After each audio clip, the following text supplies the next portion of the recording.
My cat is again cleaning himself right here on my lap, and we are letting him. By the way, there's also a spider chilling with me on the wall, like up the wall, and she's been there since the morning actually. And don't ask me why I'm referring to her as she. She's just giving a female vibe to me, okay? But yeah, anyway, I have a very strict no harming insects policy in my home, and actually anywhere I go, like I don't let people hurt insects in my presence. So yeah, she's just chilling there, and I seriously, I literally don't know if she's like sleeping or if she died or if she, what's her deal. But she's there, and I can't quite reach her because I'm afraid she will fall at me. And even though I don't really... Cuidado, amor. Come here. Even though I don't really want to hurt her, I don't also really want to touch her or get any close to her. So she's chilling right there, and we are gonna do this without trying to think about it much. But yeah, I just wanted to mention it for some reason. I guess, with that being said, a very important piece of information, let's get into the video.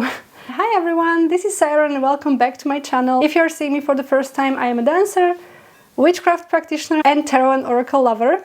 It's funny, I haven't filmed video in a couple of days because I've been focusing more on my dance projects, and now that I film it, I got a little bit unsure about my intro there for a second. Sorry about that. On today's video, I want to talk to you about 10 of Cups. Specifically, yeah, just that one card. Now, I'm not really going to be going too much into the symbolism or traditional meaning, so to speak, or I'm also not really going to be teaching you much about tarot as such.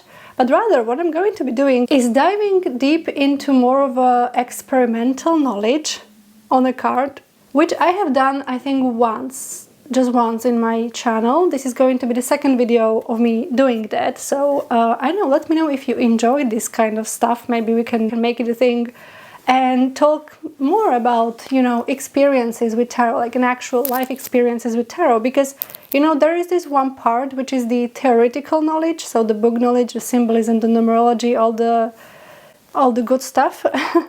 And then there is the real life and how it connects to tarot. So the more you read tarot and experience life and link these two, the more you understand the cards. And it's sometimes really interesting how things turn up and how the meaning of the card kind of gets more profound, if you will. I just wanted to chat a little bit with you about that and tell you a little bit about my experience with it. So yeah, let me know if that's something that you like. Also, I think I should have said this like by the end of the video, right? Now that I think of it. But anyway, never mind. I just said it in the beginning because, you know, I never do things by the book. So let's just make it in reverse. Why not? Okay, without further ado, let me just dive right into this topic. So I'm actually going to be giving you a little bit of a personal example. I'm not going to be going into too much details as usual because I still feel like I'm a private person, even though I'm literally speaking to the camera on the internet, but never mind. Yeah, I'm going to be using Fortuna Tarot Obsidian Occult by Studio Artemi in this video, which, by the way, if you haven't seen the flip through of this deck, I have a full flip through, silent flip through. Well, it isn't really silent, there is music playing in the background, but you know, I am not talking over it, so you can literally just like chill and appreciate the beautiful artwork of this deck. I'm going to link the video somewhere on the screen. I still don't know if it's there or there, so forgive me, somewhere up there. And in the description box as well, so you can check it out if you haven't already. And the reason why I'm going to be using this deck, by the way, such a beautiful pink foil. I had to mention it because I always mention the pink foil when I speak about this deck because it's beautiful and I just can't help myself. But anyway, the reason I'm gonna be using this deck in this video is because I draw a 10 of Cups from this particular deck in this particular situation that I'm going to be telling you about. So this is the beautiful, beautiful 10 of Cups from this deck. the light is going away a little bit, but I'm trying to make you experience the foil that I mentioned. So pretty. Yeah, so I pulled this particular 10 of Cups from this deck in a situation I'm going to be telling you about in just a moment. So I thought that it would be fitting. Can you see this card actually when you can't? Okay, yeah. You can appreciate it here, and I'm probably going to just put it down because, as I said, the light is going away, and I don't know why I decided to film now, but this is what we are dealing with now, so yeah. Another reason is that this 10 of Cups from this particular deck is called the Lord of Perpetual Success. Now, I really like that, I must say.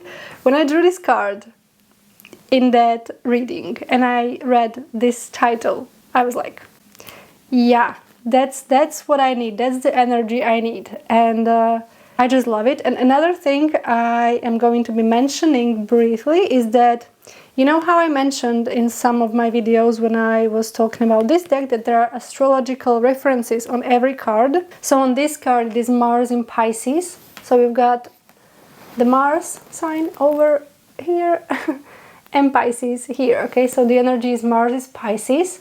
I'm not gonna lie, I'm not really going to be going too deep into astrology in this video because I'm in no way an astrology professional yet, I dare to say. I mean, I started studying astrology this year, so don't expect me to like give you super profound information on astrology here, okay? Maybe someday I will, but not today, okay? Not today. But I'm going to be referring a little bit to a guidebook for this particular piece of information because I found it really interesting. With all that being said, let me tell you a little bit about the context, or actually the event, so to speak, that gave me the idea to even film this video and share this information with you. So, as I mentioned in the beginning of the video, I am a dancer, and I am mentioning this again now because even though this channel isn't about dancing at all, but still dance is a big part of my life. So I am probably going to be mentioning it every now and then, and it's probably going to be related also to my tarot and my witchcraft because, yeah, it's as I said, it's a big part of my life. And in this particular situation, I want to talk about something that happened recently. So to briefly introduce you to the context, if you will, I have been looking for a dance studio for the past couple of weeks because I used to dance in a certain place, but it was months ago now. Was a year ago. I'm never sure about time, you guys. Like, time is such a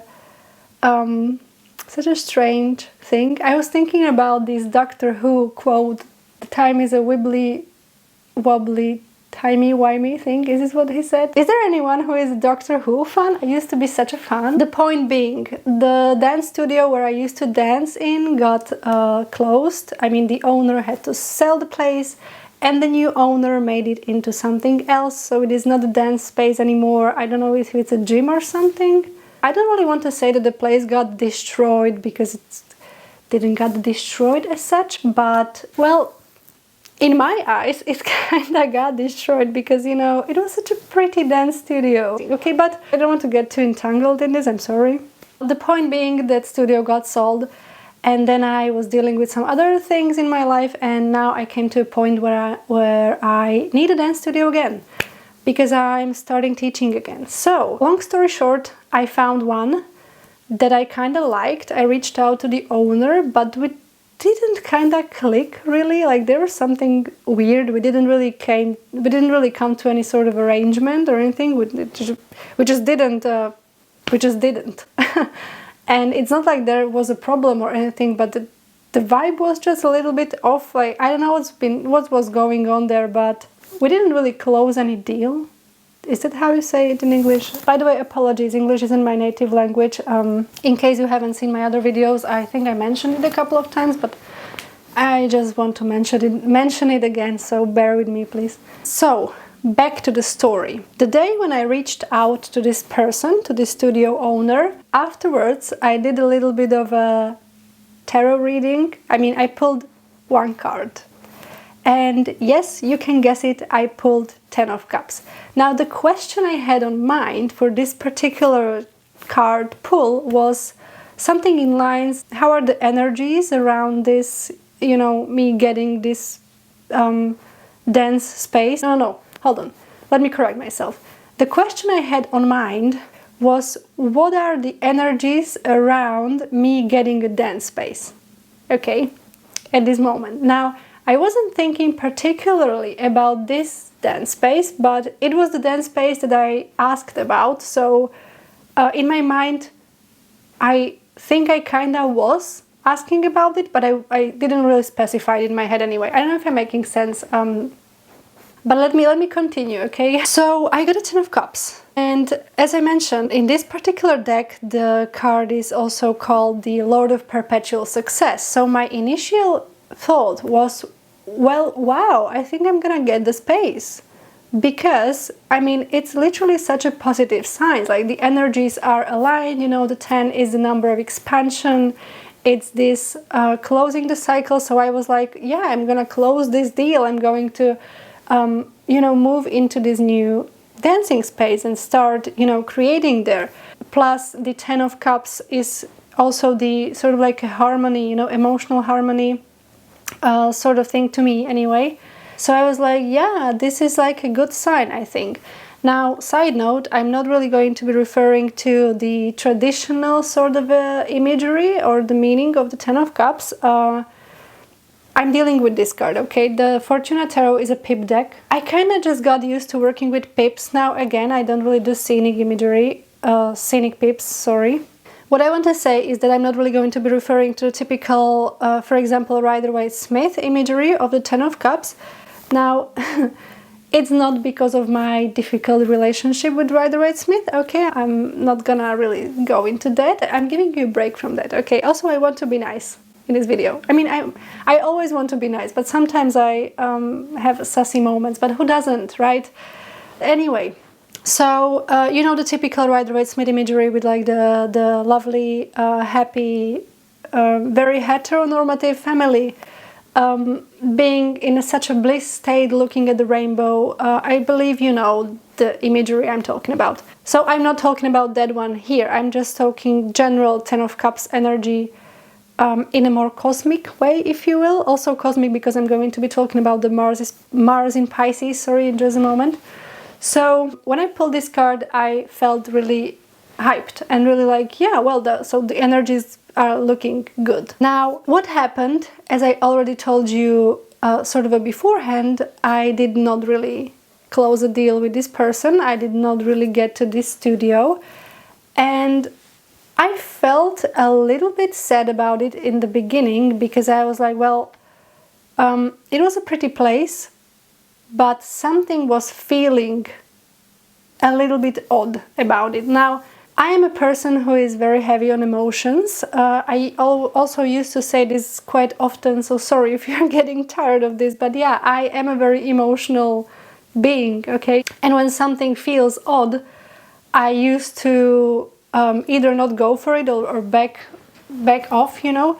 So what I want to say, I didn't close the deal with this person, and it got me thinking, well, what the Ten of Cups was about then. I mean, the Lord of Perpetual Success doesn't seem so to me, right? And then, a couple of days later, I came up with this idea about this one space that I haven't thought about before, and it just came to my head, and I was like, I'm going to find the owner.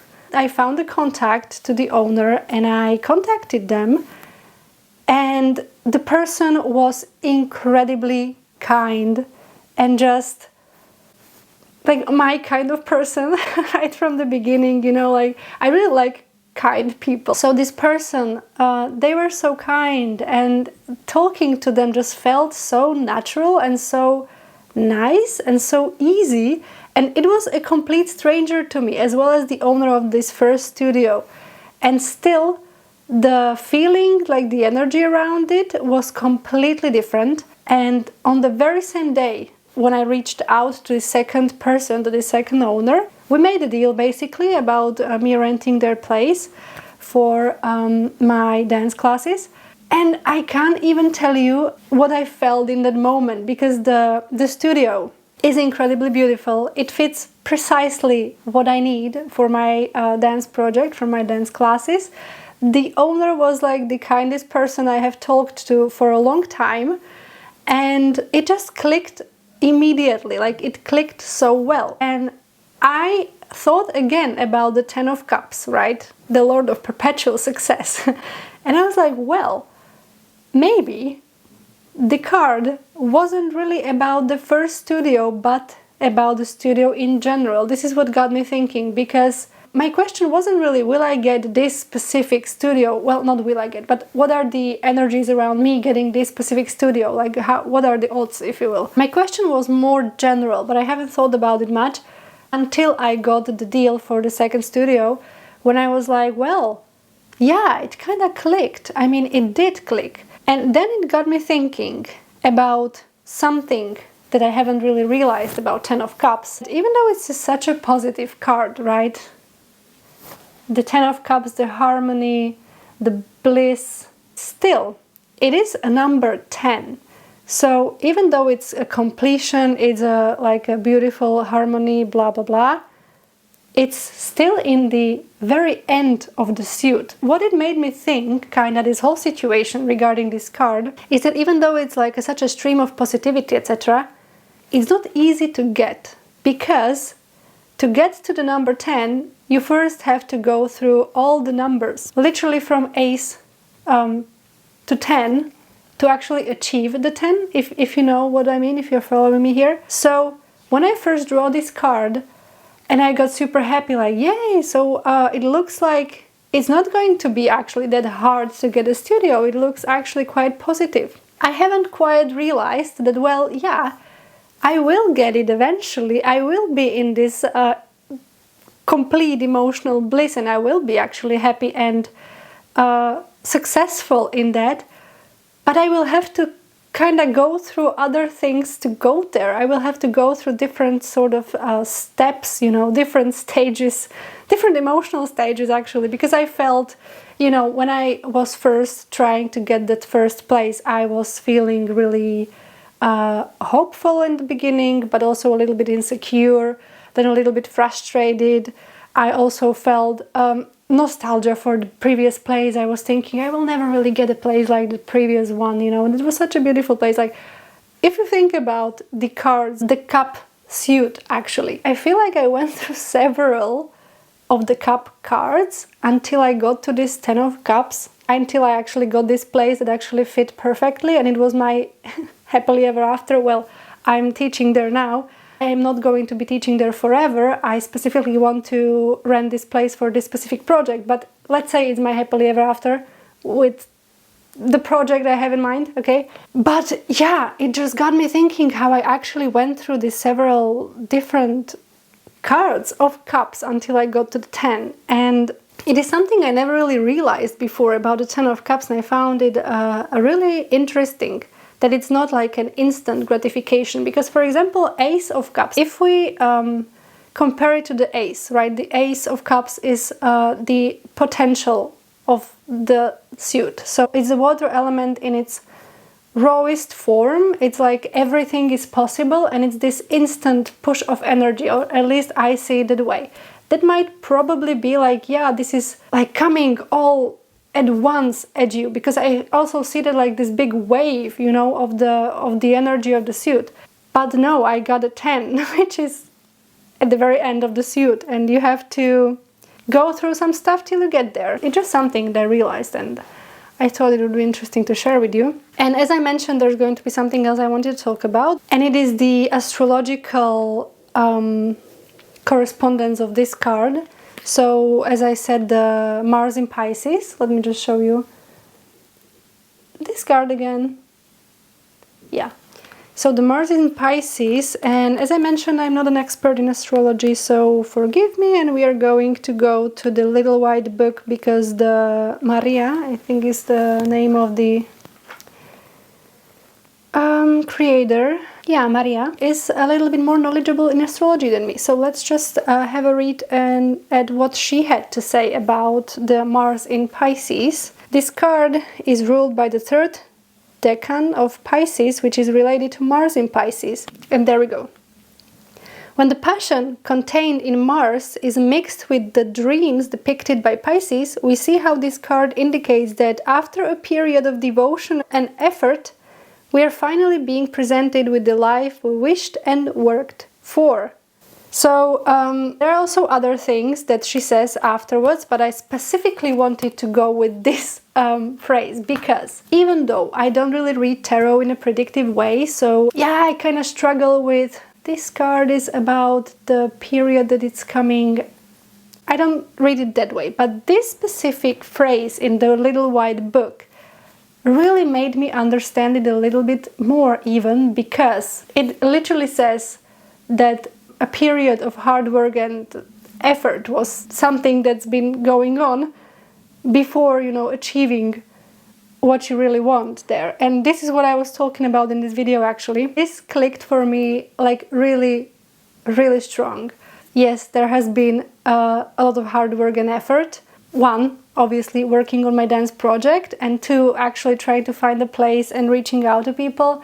And I reached out to several people actually when I was asking around places, etc. So yeah, I actually did went through a lot of hard work and effort in order to get to this. But this card was still indicating me that the energies were actually right, you know? I just had to get there. Yeah, I think I'm going to leave it here, but let me know your thoughts and if you have anything to add about Ten of Cups, or how would you interpret the Ten of Cups in this given situation? Or, I don't know, tell me about your personal experience with Ten of Cups. What have you learned when actually living your life and reading tarot? I think that's an incredibly interesting thing because, as I said, the theoretical knowledge is amazing. I really love reading about tarot and learning tarot, but when you live an actual life and you can actually link the experience to the cards, that's just, I just love this layer to tarot, let's put it that way. So yeah, now I think that would be it from me for this video. Let me just put the cards into their beautiful box. If you want to chill out with me a little bit longer, I invite you to watch other videos that are available on my channel. Also subscribe if you like, it would make me really happy. And as I mentioned in the beginning of the video, let me know if this kind of a video, this kind of topic is something that interests you. So maybe I can talk more about this. Well, not about this, but, you know, this kind of experiences, if you will. And yeah, I'm going to be reading you in the comments if you have anything to say. And I think now I'm really gonna go now. So stay kind and I'll see you in the next video. Bye bye!